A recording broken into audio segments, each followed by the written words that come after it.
In 2022, a series of murders occurred in Shanxi. An otherwise mild-mannered elderly man suddenly snapped, storming into his neighbor's house and attacking anyone he saw with a blade. The neighbor's mother-in-law and wife were hacked to death in the chaos. Their young grandson, who was nearby, was so terrified that he wet himself. But the elderly man had no intention of sparing the child. He raised his blade and swung. After the killings, he didn't hesitate for a second. He marched straight into the village, slashing at anyone he encountered. It wasn't until he had cut down the 9th villager that he finally slowed down. Calmly, he made his way to the riverbank and ended his own life. Yet, when netizens learned the full story behind this horrific mass murder, many commented, he did the right thing. The elderly man was Uncle Wong, known throughout the village as a quiet, honest person. His wife had been bedridden with illness for years, and his 2 daughters were studying out of town, leaving him to bear the entire burden of supporting the family alone. His neighbors, by contrast, were the village bullies. They were well off, which let them act however they pleased, throwing their weight around the village without a care. As their next-door neighbor,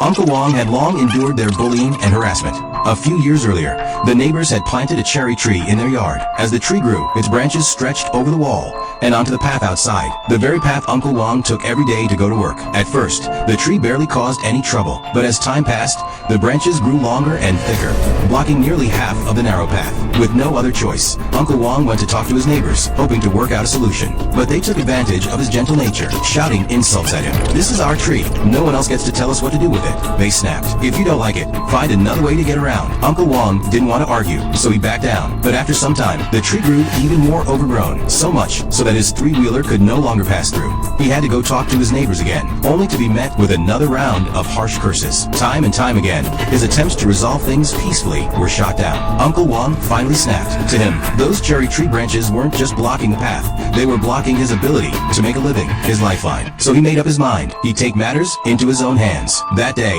he went out and cut off all the branches that were blocking the path. The next morning, the neighbors saw their tree had been trimmed and flew into a rage on the spot. They stormed over to Uncle Wong's house and started yelling obscenities at him. Then, they demanded 20,000 yuan in compensation, claiming, "This tree is our money tree. It brings us good fortune." Soon, the dispute was reported to the police. After investigating, the police found both sides were at fault. They ordered Uncle Wong to pay the neighbors 1,000 yuan as compensation. Uncle Wong just wanted to put the whole mess behind him. Fine, 1,000 yuan it is, he thought, and prepared to go home to get the money. But what he didn't expect was that as soon as the neighbor's wife and her mother-in-law returned to the village, they changed their tune, insisting on the full 20,000 yuan, no less. By then, a crowd of villagers who loved to gawk at drama had gathered around. Instead of mediating fairly, they took the neighbor's side, pressuring Uncle Wong. "Be more generous. It's just 20,000 yuan. Grin and bear it. Worst case, your 2 daughters can drop out of school and work to pay it off." Those words pushed Uncle Wong over the edge. He'd originally been willing to go home and get the 1,000 yuan, but now he refused to give them a single cent. Fuming with anger, he stormed back to his house. He looked at his sick wife lying in bed,